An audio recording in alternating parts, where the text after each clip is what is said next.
possibilidade de uma revisão do contrato como teoria foi se desenvolvendo conforme as relações comerciais do homem se tornaram mais complexas e passaram a influenciar de forma indelével o seu contexto social.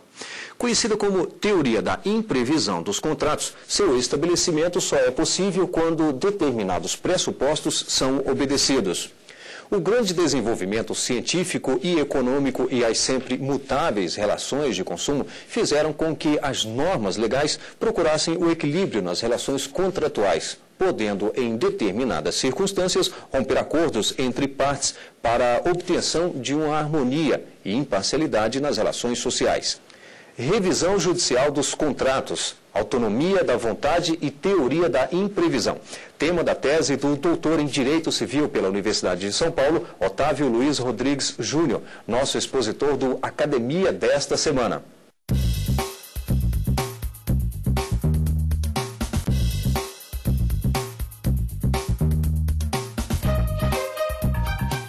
Para debater o assunto, convidamos o professor Silvio de Salvo Venosa e o professor do curso de Ciências Jurídicas do Instituto de Ensino Superior de Brasília, João Otávio de Noronha, a quem eu quero aqui agradecer pela presença em nosso programa Academia e já passar a palavra ao professor para a apresentação do trabalho.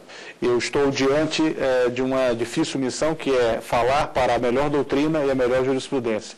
Temos no professor Silvio Venosa, o representante do nosso direito civil no seu estado da arte, e o ministro João Otávio, que é ministro de um tribunal que é guardião do direito federal, e ele tem uma missão ainda mais difícil, que é a de ser guardião do direito privado no próprio tribunal, conforme a sua própria jurisprudência.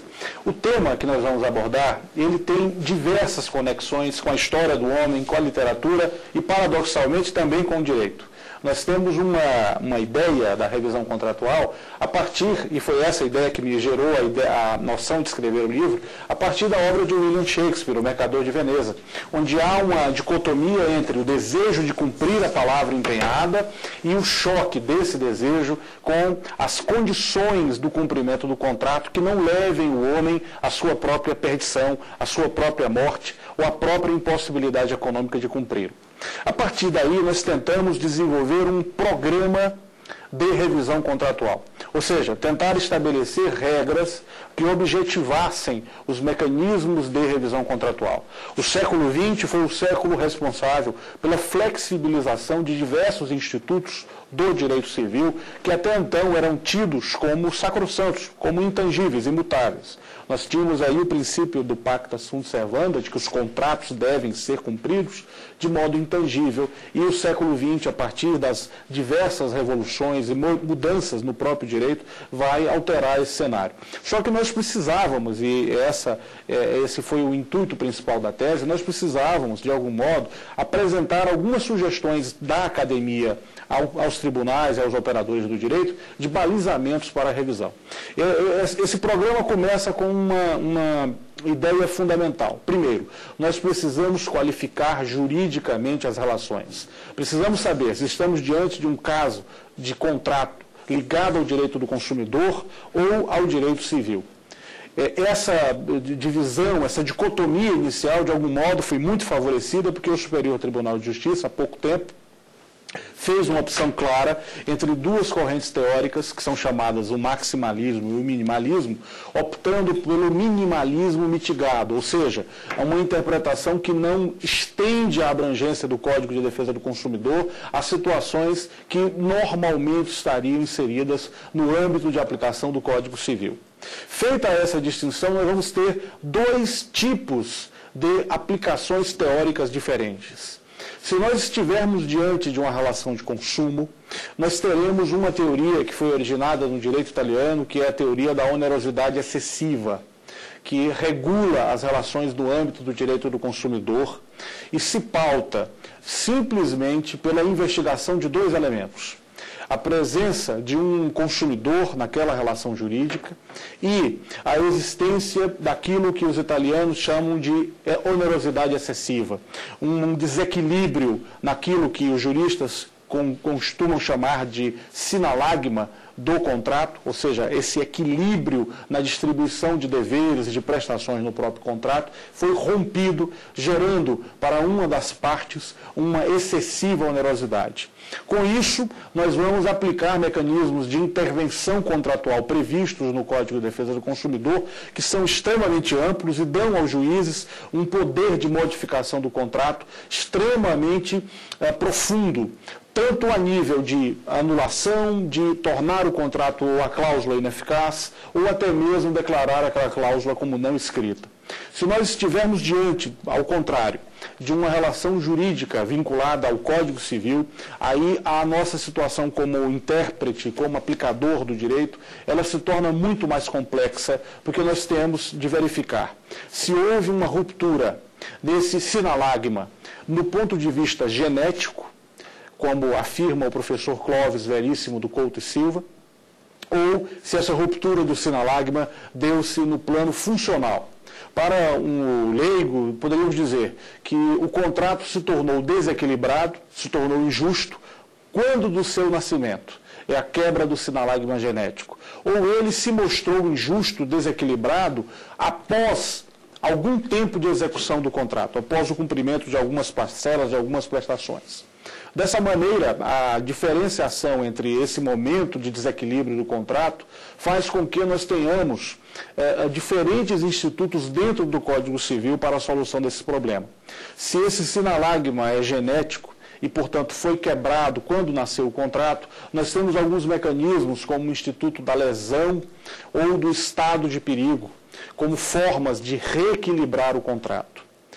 Por exemplo, no caso da lesão, nós temos uma situação que é absolutamente corriqueira dentro do direito brasileiro, que é a internação de um indivíduo em um estabelecimento hospitalar privado, em que ele é obrigado a assumir uma obrigação excessivamente onerosa diante da sua extrema necessidade.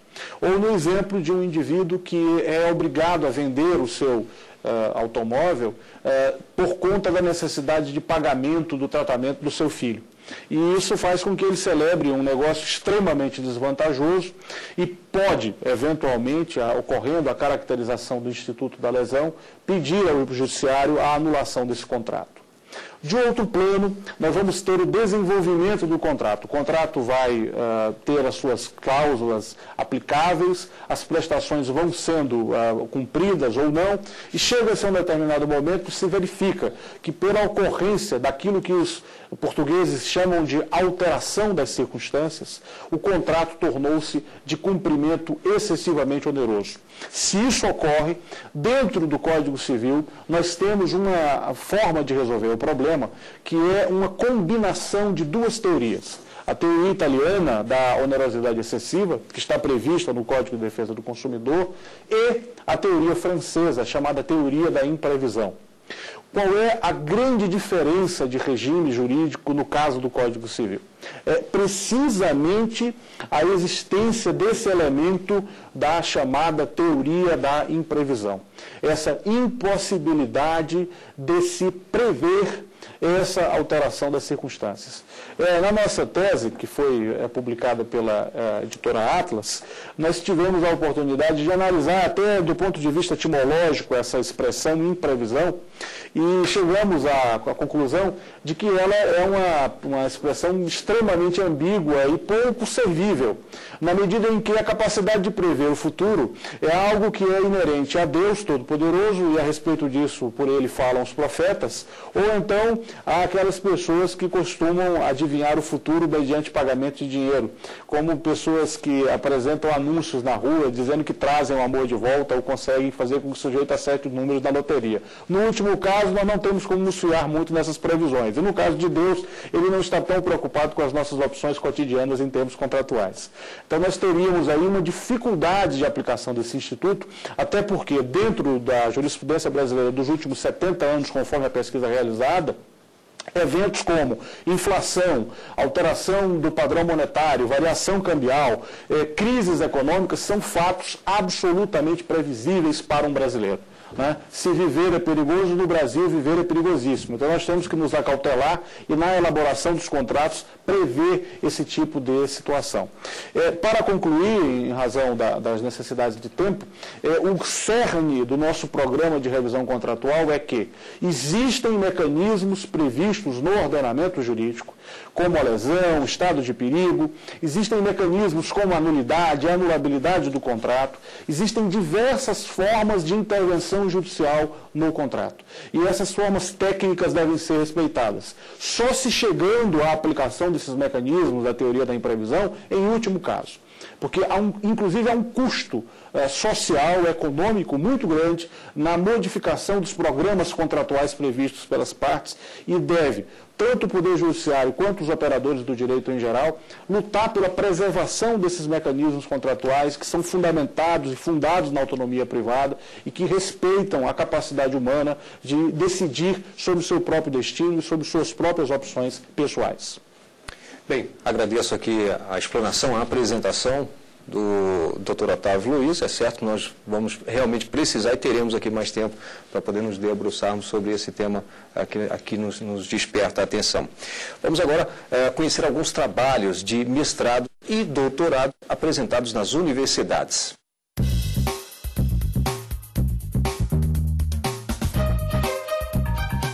Discriminação por sobrequalificação, do mestre em Direito pela Universidade de São Paulo, Jorge Bolsinhas Filho, editora LTR, e Cessão Fiduciária de Títulos de Créditos, a posição do credor fiduciário na recuperação judicial da empresa, do doutor em Direito pela PUC de Minas Gerais, Jean Carlos Fernandes, editora Lumen Juris.